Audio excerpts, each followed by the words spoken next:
Anything that my shows do, but when it's not a manifesto, it's trying to make sure that Asian music follows that same route as hip hop.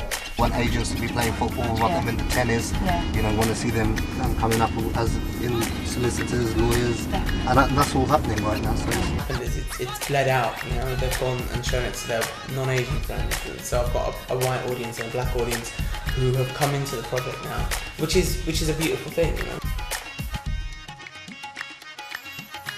Well, I'm born in London. My heritage is obviously, my parents are from India, and since a young age I've always had classical Indian beats circulating my life. It's integral to my system, my work. Oh gosh, part of my persona. Well, look, I mean, the way I look at it, I'm, you know, just as much Asian as I am British. So for me, I mean, born and bred, first generation, born and raised in England. Being Asian allows me to have, I think, more of a rounded personality, because I have all the best of the West, but also the traditions and the values and morals of the East, you know, family and stuff like that, family, love and marriage, etc., all the commitment. It's a big part of Asian culture, and I'm glad that I have that. My songs, they do try and have a broad scope, if you know what I mean. Like, I like to project my music to everyone, young, old, Asians, non-Asians, you know. The music industry has changed over the years. As a youngster, I grew up listening to the great maestros like Nusrat Fateh Ali Khan Sahab, Madam Noor Jahan. These pioneers have passed away, so we are still living on what they've left us, and we use it as research, their material, basically. I think they've paved the way for the next generation, and what we're doing now will help the next generation to stay close to their culture.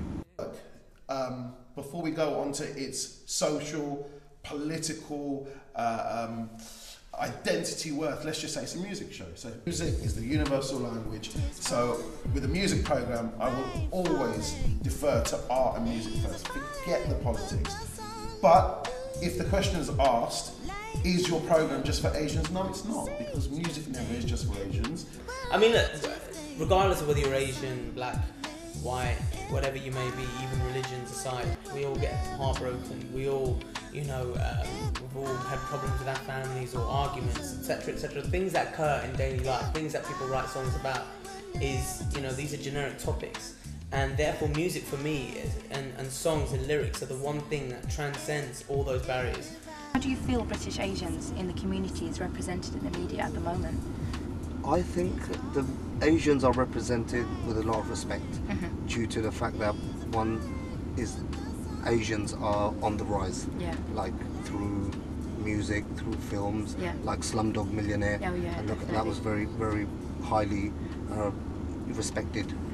Elaborating on culture, it is very difficult. I mean, you look around, how many Asian artists do you see out there really cracking it? Asians are depicted in the media, I think, still in a very stereotypical way, and that's annoying to see that. You know, we don't marry the first person we fall in love with nowadays. And you know what? Young Asian kids do go out clubbing, and they do, you know, and all this kind of stuff needs to be shown in real life on the TV. And for me, I'm trying to show them just a little bit of, you know, of that side of things. I had never even heard the term British Sikh, British Hindu or British Muslim, and I remember not even hearing the term Asian. We were all Indians. You know, we ourselves coined the term British Asian, not because we are so proud of Britain, so proud of you know, the Queen and country and Margaret Thatcher at the time. We just wanted a term which didn't have any hate. I very rarely hear British Asian. It's used by all the youth, but it's used when they're talking generically about Asians as a whole, like, oh, there's a lot of Asians or British Asians who go and see Bollywood films at this cinema. Everyone was doing it. Every 13-year-old, 14-year-old, 15-year-old bedroom producer was like, I'm gonna put 50 Cent's beat over an Indian vocal, bang. put it out there, and what ended up happening was it wasn't my sound anymore. The fusion between British music, I mean, I'm so into bands like, you've got Floyd, the Rolling Stones, I mean, their influence is amazing. And then you've got, have you heard of Talvin Singh? Of course. Nitin Soni. They have that fine-tuned balance between East and West, which I try to incorporate in my music style.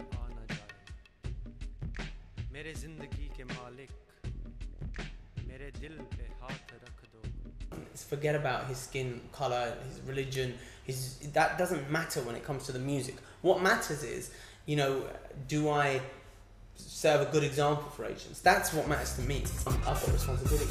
I know that I have to set an example for